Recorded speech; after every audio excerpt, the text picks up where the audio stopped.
요즘 인생책 이런 말 많이들 하시죠? 그래서 저에게도 인생책이 있나 하고 생각해 봤어요. 이건 뭐 점심시간 10분 전에 점심 메뉴를 선택하는 것보다 어려운 일이죠. 점심 때 선택할 수 있는 메뉴가 수백 가지쯤 돼서 결정장애 일으키는 거 아니죠? 너무 많은 책 봐서 어려운 것도 결코 아닙니다. 그 거창해 보이는 인생이라는 단어의 무게?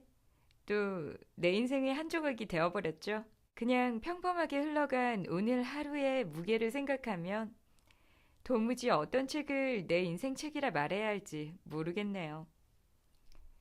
그래도 한 권 골라봤어요. 제 인생에 지금까지 큰 영향을 미치지도 다시 보니 자괴감이 들기도 하는 그런 책인데요.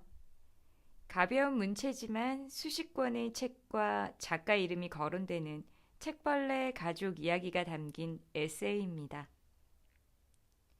엠 페디먼의 서재 결혼시키기인데요. 작가 소개하면 그녀는 1953년생 뉴요커예요.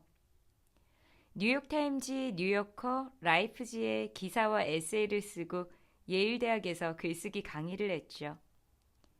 그녀의 집안이 책벌레 가족으로 유명한데요. 아버지는 출판사 편집자면서 라디오 텔레비전 기획자였고요. 어머니는 종군 기자 출신이었어요. 남편은 작가이자 시인이고요. 대충 그림이 나오는 집안이죠.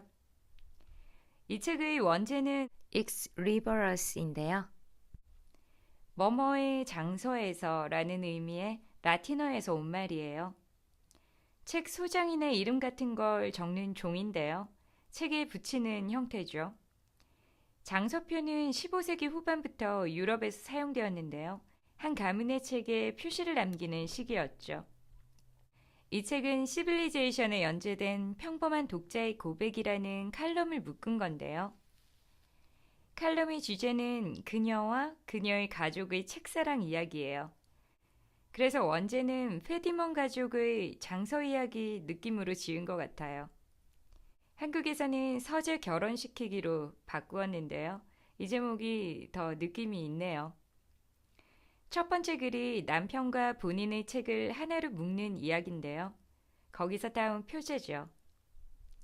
책은 총 18개 챕터로 되어 있어요. 서문에 이런 말이 있어요. 이 18편의 에세이는 4년에 걸쳐 쓴 것이다. 이 글들은 씌어진 순서대로 배열되어 있는데 마지막 두 편만 서로 자리가 바뀌었다. 글에 실린 사실들은 그대로 놓아두었다.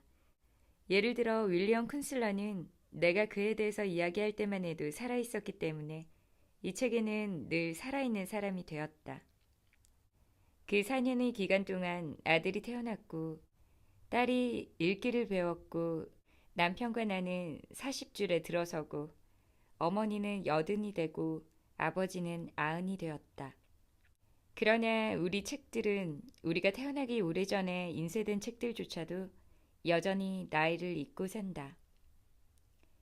책들은 우리의 삶의 이야기를 써나간다. 책들이 우리 서가에 또 창틀에 소파 위에 냉장고 위에 쌓이면서 그 한 권 한 권이 우리 삶의 이야기의 한 장을 구성하게 된다. 어떻게 그렇지 않을 수 있겠는가? 서문부터 참 좋은데요. 가족의 사랑과 4년간의 연재를 묶은 거라 세월이 느껴지는 그런 글들입니다. 저는 이 책에서 세 가지 이야기를 소개해 볼까 하는데요. 첫 번째는 책의 결혼이라는 챕터인데요. 그녀는 남편을 만난 지 10년, 함께 산 지 6년, 결혼한 지 5년 된 부부죠. 서로의 티셔츠도 바꿔 입고 여차하면 양말도 갖다 신는 사이죠. 책벌레 부부가 어느 날 결심을 합니다. 그녀의 빌리버드와 남편의 모비딕이 10m나 떨어진 곳에 있는 것을 더 이상 두고 볼 수 없죠. 합치고자 합니다. 둘 다 허먼 멜빌 작품이죠. 저도 모비딕만 읽었지 빌리버드는 모릅니다. 예전에 이 책 읽을 땐 여기 나오는 책들 모두 읽어버려야지 하고 결심하기도 했었는데요. 인생이 뭐 맘먹은 것처럼 흘러가진 않더라고요. 그런데 그들에게 문제가 있죠. 그녀는 도서관 타입이고 남편은 자유를 지향하는 타입이죠. 그들 부부의 소소한 일상과 책 정리 이야기입니다. 두 번째 재밌는 부분은 페미니즘에 대한 이야기예요. 요즘 82년 김지영 녹산계의 나쁜 페미니스트 같은 페미책들이 많이 나오고 있죠. 무섭게 달리는 댓글을 보면 정말 섬뜩하기도 한데요. 이 책에는 영어라는 언어 속에 숨어 있는 차별에 대해서 중간 톤 정도의 어조로 이야기하는데요. 그녀가 19살 때 당시 1973년이죠. 미즈라는 잡지가 막 나왔다고 해요.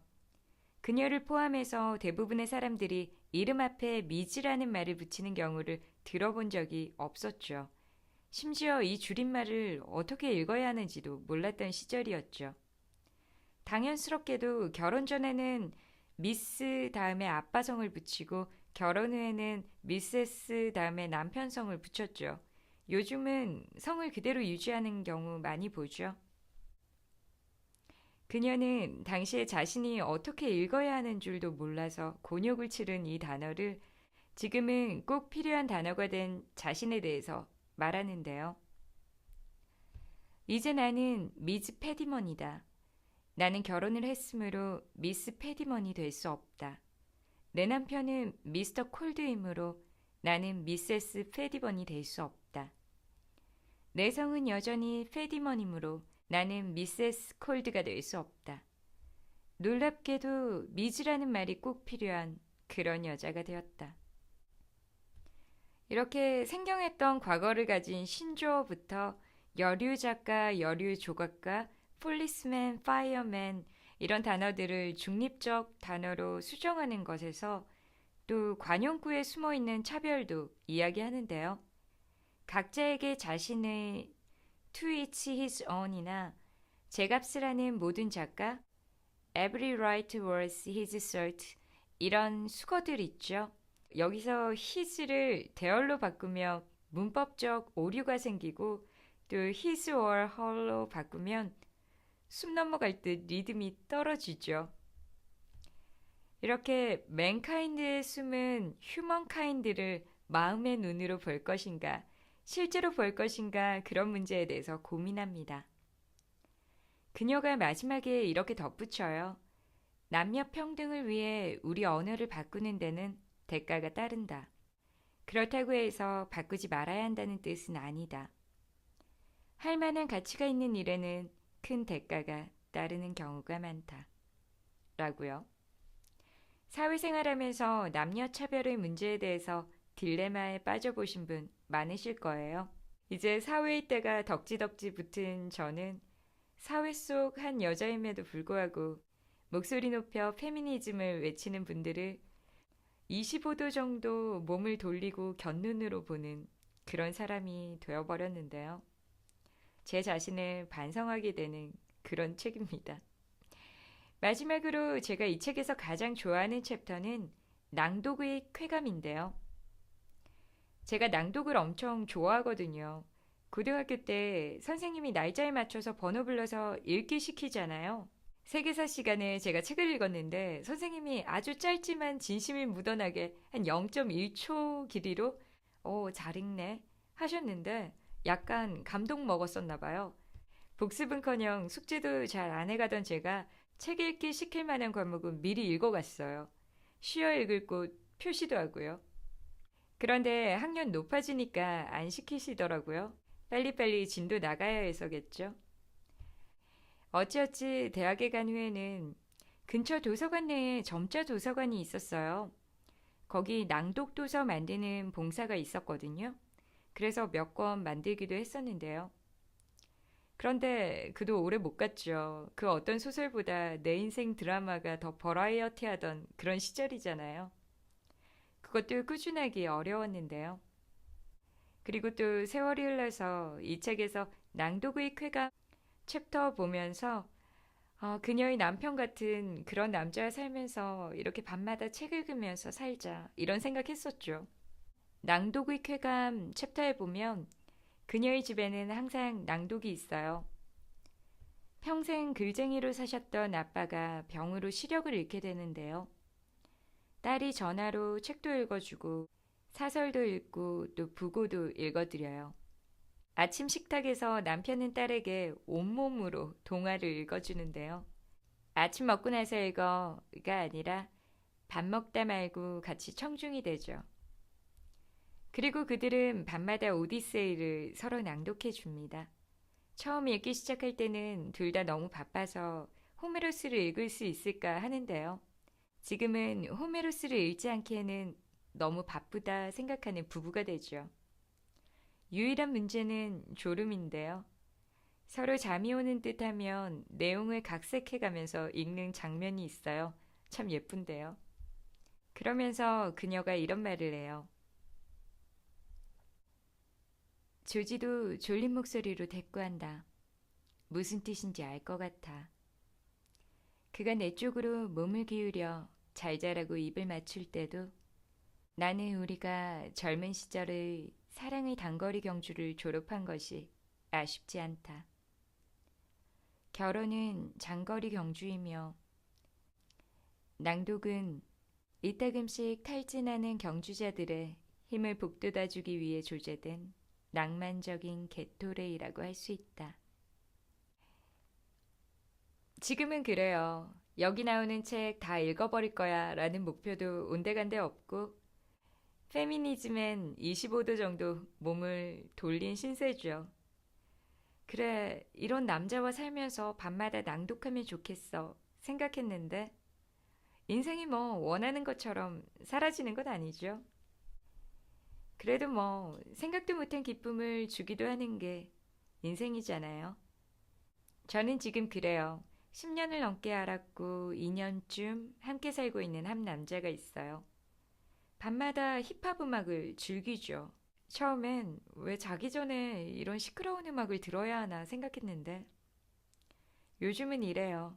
구수한 욕짓거리 정도는 3단 쿠션으로 들어줘야 아, 오늘도 무사히 하루를 마쳤구나. 이런 생각이 들 정도죠. 참 다행스러운 건 이 친구 머리를 베개에 붙이면 바로 코를 골면서 숙면을 하거든요. 딱 한 곡만 들으면 돼요. 살짝 몸을 돌려서 꺼버리면 되니까요. 이 얼마나 큰 장점인지 모릅니다. 이 책처럼 인생을 살아가지도 또 이 책을 쫓아 인생을 만들어가지도 못하지만 책을 사랑하는 사람들의 이야기가 가득한 책 가끔 열어보면 저희 책사랑에 힘을 북돋아주는 그런 에너지 음료 구실을 해주고 있어요.